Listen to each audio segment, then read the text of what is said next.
Welcome दोस्तों, क्या हाल चाल। आज की इस वीडियो में हम डिस्कस करेंगे बेसिक ऑर्गेनाइजेशन ऑफ कंप्यूटर, यानी जो हमारा कंप्यूटर है JKPSI के लिए, उसका जो फर्स्ट टॉपिक है वो है बेसिक ऑर्गेनाइजेशन ऑफ कंप्यूटर। मैं कोशिश करूंगा पूरा ये टॉपिक कवर कर लूं। इसके बाद हम MCQ सेशन इस पे करेंगे एंड मैं अल्टरनेट करता रहूंगा। एक दिन MCQ सेशन, एक दिन टॉपिक और एक दिन MCQ सेशन, इसी तरह हम अल्टरनेट करते रहेंगे। हो आप लाइक शेयर एंड सब्सक्राइब करेंगे और आपको ये सेशन पसंद आएगा। तो चलिए शुरू करते हैं। क्या होता है कंप्यूटर ऑर्गेनाइजेशन? अगर आप ऑर्गेनाइजेशन की बात करें तो ऑर्गेनाइजेशन का मतलब होता है एक बिल्डअप, ठीक है, यानी कैसे कोई चीज बनी हुई है। बिल्डअप यानी कोई चीज कैसे बनी हुई है, जैसे कि हम बोलते हैं कोई इमारत कैसे बनी हुई है, कि ईंटों से बनी हुई है। यानी ईंटें क्या होती है? फंक्शनल यूनिट्स, ठीक है, फंक्शनल यूनिट्स। इसी तरह कंप्यूटर के भी बहुत सारे फंक्शनल यूनिट्स होते हैं, वो हमें डिस्कस करने हैं इस लेक्चर में कि वो ऑर्गेनाइजेशन कैसे बनाते हैं। फॉर एग्जांपल, अगर आपने CPU देखा होगा, दो चीजें आप उसमें नोट करेंगे, ठीक है। एक तो उसका बाहरी फिजिकल स्ट्रक्चर, ठीक है, वो बाहर से कैसा है, ये है इसका फिजिकल स्ट्रक्चर, यानी हम बोलेंगे फिजिकल डिजाइन। और दूसरा होता है ऑपरेशन, ठीक है। अगर अभी फिजिकल डिजाइन इसका कुछ है तो अंदर से कोई कैसे ऑपरेट करता है उसको हम बोलते हैं कंप्यूटर ऑर्गेनाइजेशन। वही समझेंगे हम कंप्यूटर कैसे ऑपरेट करता है। कंप्यूटर ऑपरेशन को समझने के लिए हमें समझनी पड़ेंगी some functional units of a computer. क्या होते हैं फंक्शनल यूनिट्स? फंक्शनल यूनिट्स छोटे छोटे यूनिट्स होते हैं कंप्यूटर में, जो कि आपस में जुड़ के एक पूरे कंप्यूटर को एक ऑर्गेनाइज्ड स्ट्रक्चर बनाते हैं, ठीक है। क्या बनाते हैं? ऑर्गेनाइज्ड स्ट्रक्चर बनाते हैं। आगे बढ़ते हैं। अभी पहला जो हमारा फंक्शनल यूनिट है वो है इनपुट यूनिट। सबसे इंपॉर्टेंट यूनिट कंप्यूटर का इनपुट यूनिट। अगर हम देखेंगे इंफॉर्मेशन को देने के मसले से, यानी अगर हमें इंफॉर्मेशन को फीड करना है, वो हम कैसे कर पाएंगे? वो हम कर पाएंगे with the help of input unit. ये क्या करता है?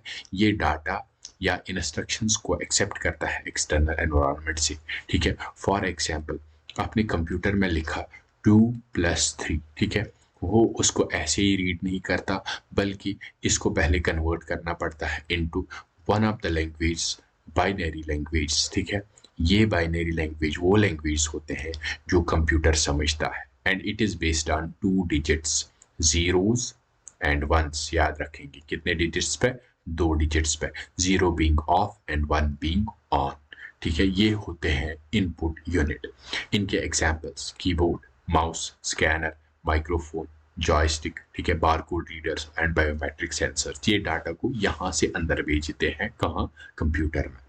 तो अभी क्या मतलब फंक्शंस है या इनके डिटेल में जाएंगे कि ये क्या कैसे करते हैं अपने ऑपरेशंस को। जो इनपुट होता है वो गेटवे सर्व करता है बाहर के एनवायरनमेंट से, ठीक है। अगर ये बाहर का एनवायरनमेंट है और ये एक कंप्यूटर है, यहाँ पे एक गेटवे होता है जिसको हम इनपुट डिवाइस बोलते हैं। वही इनपुट डिवाइस बाहर से अंदर कम्युनिकेशन करता है।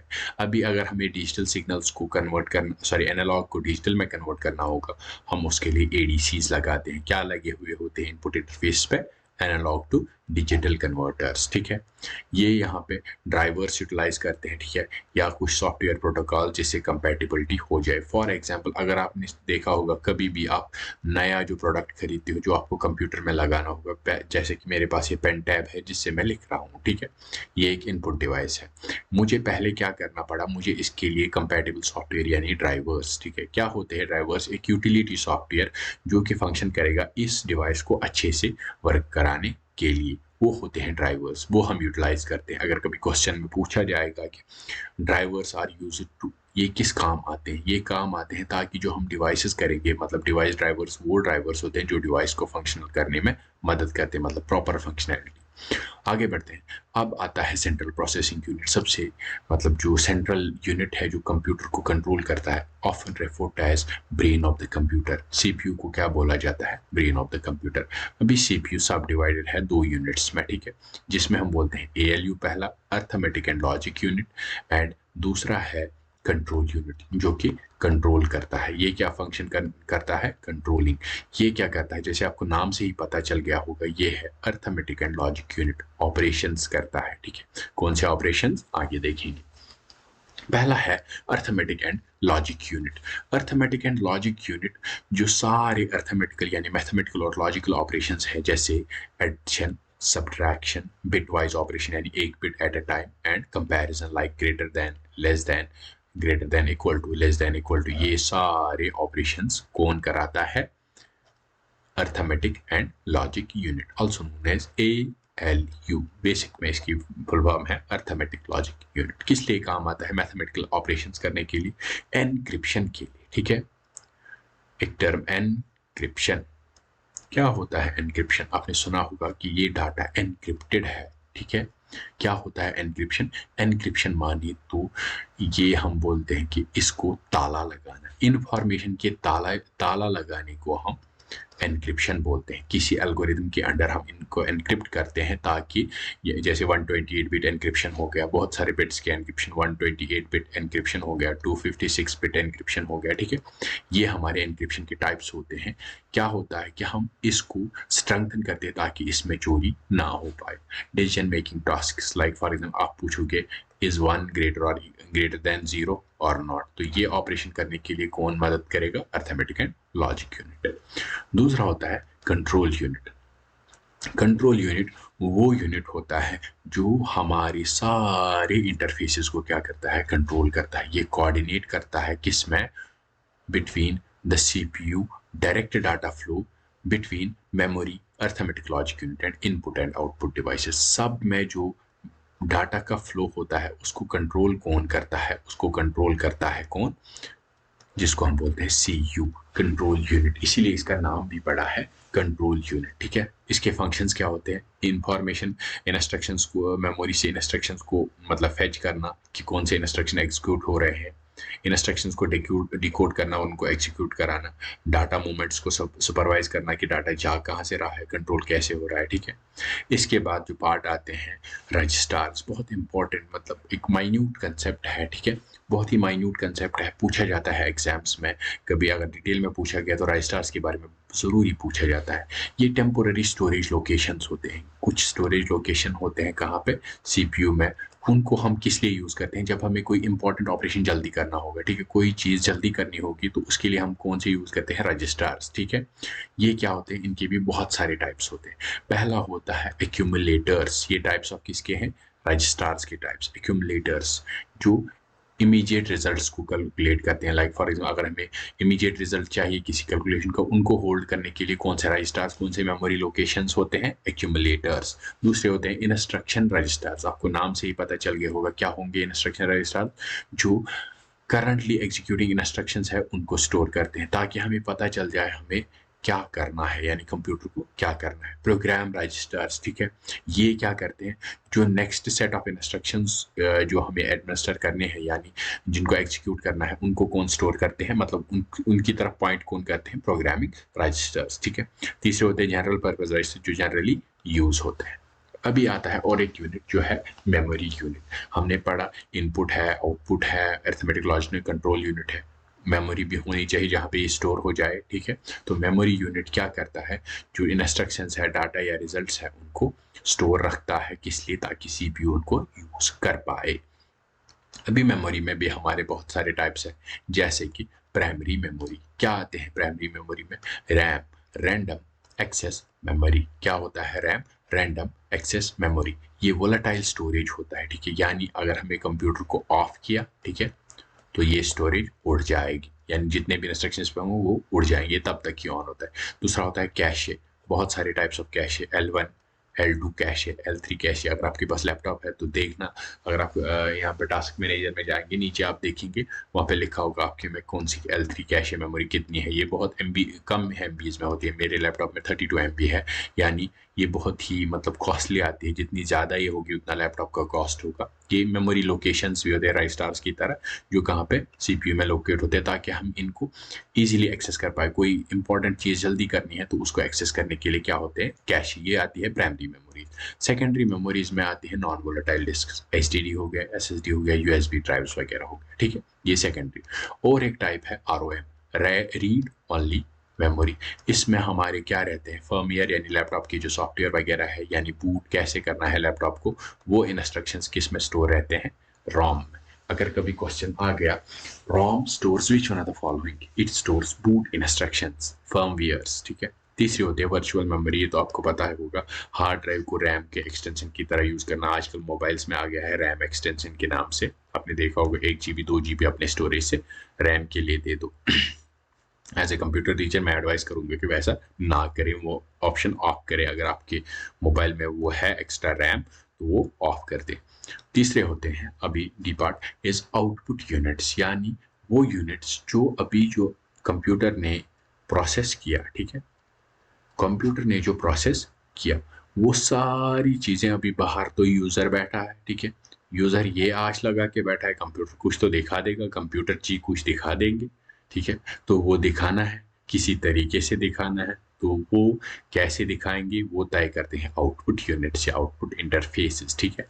प्रोसेसर डाटा को अभी क्या करना है, यूजर की फॉर्म में कन्वर्ट करना है। अगर वो हमको ऐसे दिखाता जीरोज वंस, ऐसे कोई नंबर दिखा 0101001, तो हम क्या देखते, हम क्या बोलते, शायद कंप्यूटर पागल हो गया है। नहीं, वो पागल नहीं हो गया, बाइनरी लैंग्वेज में कुछ फॉल्ट आ गया है। क्यों?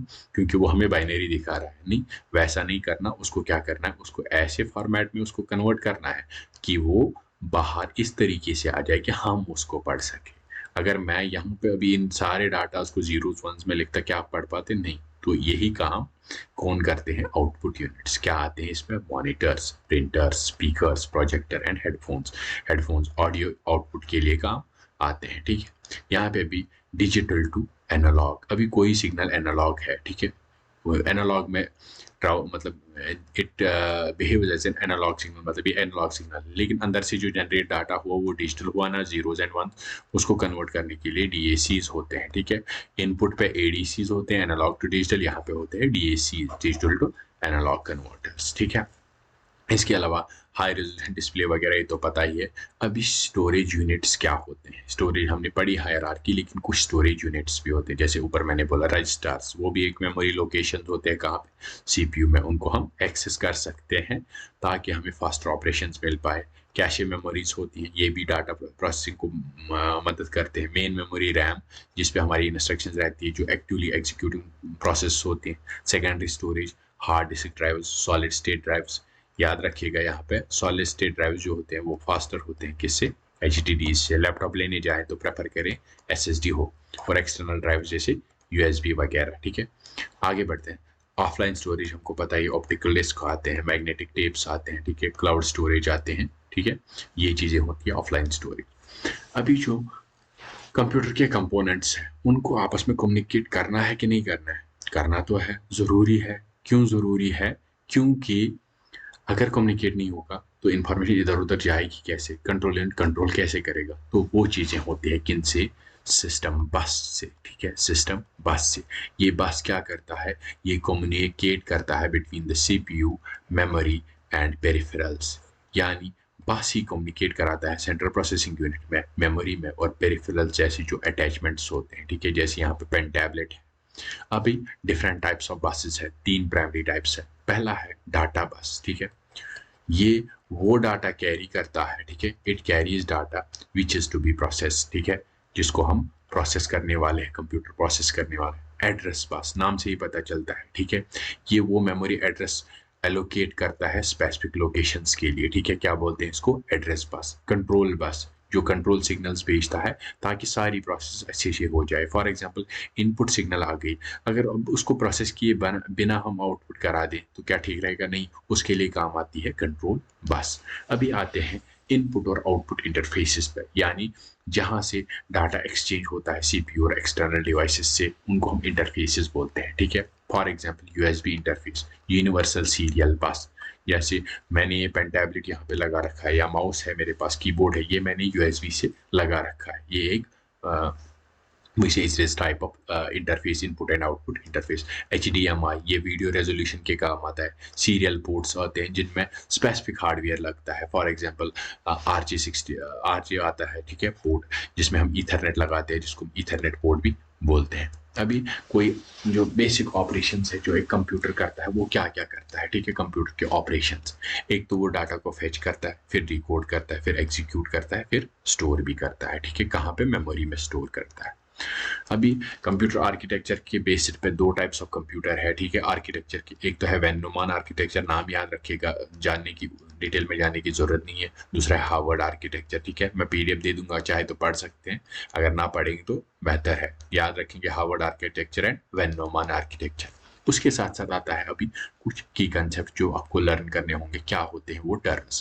पहला है क्लॉक स्पीड, कितनी तेजी से एक सीपीयू काम करता है उसको हम बोलते हैं क्लॉक स्पीड। ये मेजर होता है किसमें? It is measured in hertz. जैसे आपने सुना होगा मेरे मोबाइल का प्रोसेसर जो है वो 3 गीगाहर्ट्ज है, ठीक है, यानी वो 3 गीगाहर्ट्ज है, यानी वो बहुत ही तेज है। क्यों बोलते हैं हम ऐसा गीगाहर्ट्ज?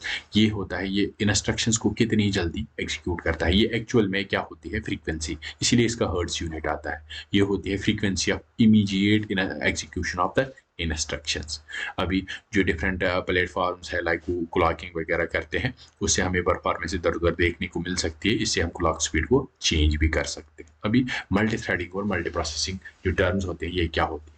मल्टी थ्रेडिंग होती है एक एग्जीक्यूशन साइमल्टेनियस एक साथ डिफरेंट थ्रेड्स को एग्जीक्यूट कराना, और मल्टीपल प्रोसेसिंग होती है मल्टी प्रोसेसिंग, एक साथ बहुत सारे प्रोसेस को एक पैरेलल को, ठीक है, प्रोसेस कोर्स को पैरेलल एग्जीक्यूट कराना। कोर्स होते हैं एक सीपीयू में लोकेशन होती है, अगर हमारे पास 4 कोर्स है, ठीक है, वहाँ पे 4 लोकेशंस होते हैं, उनको एक साथ पैरेलल में काम कराना, उसको हम बोलते हैं मल्टी प्रोसेसिंग। कैश मेमोरी आपको बोला मैंने, इनका फंक्शन क्या होता है? लेटेंसी को रिड्यूस करना, और डाटा एक्सेस बहुत ही तेज हो जाता है इसका, ठीक है। इसमें हम टाइप बोला L1 बहुत ही तेज, L2 और L3। मेरे लैपटॉप में है L3 कैश मेमोरी 32 MB की। ये आप जाके टास्क मैनेजर से देख सकते हैं, इससे एक्सपीरियंस मिलता है, प्रैक्टिकल एक्सपीरियंस। मैं आपके साथ एक्सपीरियंस शेयर करता हूँ कितना इंपॉर्टेंट होता है प्रैक्टिकल एक्सपीरियंस। जो हम कंप्यूटर में कॉन्स्टेबल में आया था कि हम वर्ड को कैसे एक्सेस कर सकते हैं रन कमांड के थ्रू। मैंने बहुत बार चलाया था विंडोज R करके विनवर्ड, ठीक है। वो मैंने कहाँ से सुना था? मतलब मैंने कहीं से सुना नहीं था, मैंने एक्सपीरियंस किया था। इसीलिए अगर आप देखेंगे कभी कैश मेमोरी का क्वेश्चन आ गया तो फिर याद आएगा, टास्क मैनेजर से आप देख सकते हैं, ठीक है। इंटरप्ट्स होते हैं, कभी कंप्यूटर में कोई खराबी आ जाए, अगर हार्डवेयर में आ जाए उसको हम हार्डवेयर इंटरप्ट्स बोलते हैं, ठीक है। सॉफ्टवेयर इंटरप्ट्स, कोई सॉफ्टवेयर में ग्लिच हो जाए, मास्केबल और नॉन मास्केबल इंटरप्ट्स होते हैं। एबिलिटी में डिसेबल, फॉर एग्जांपल अगर कोई इंटरप्ट हो गया वो हमने देखा नहीं, ठीक है, तो उसको हम बोलते हैं मास्केबल। नॉन मास्केबल हो गया जो उसको मास्क नहीं कर सकती, ये उतना इंपॉर्टेंट कंसेप्ट नहीं है। तो ये था बेसिक ऑर्गेनाइजेशन ऑफ कंप्यूटर, ठीक है। इसमें सारा मैंने बेसिक से एडवांस तक कवर किया, क्या होते हैं इंटरफेस, इनपुट आउटपुट इंटरफेस, सब कुछ हमने डिटेल में कवर किया। होप आपको ये सेशन पसंद आया होगा, और आप लाइक शेयर एंड सब्सक्राइब करेंगे। टेलीग्राम एज यूजुअल डिस्क्रिप्शन में होगा। और अगर आप एसआई की तैयारी कर रहे हैं और मॉक्स लगाने की चाह में है तो टेक्स्ट बुक का पास अभी बहुत डिस्काउंट पे मिल रहा है, और मैं डिस्क्रिप्शन में लिंक दे दूंगा जिससे आपको 10% का ऑफ मिल जाएगा, ठीक है।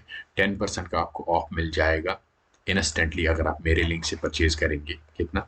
10% का ऑफ। तो मैं मिलता हूँ आपसे कल MCQ सेशन में, तब तक के लिए keep learning, keep growing and thank you so much.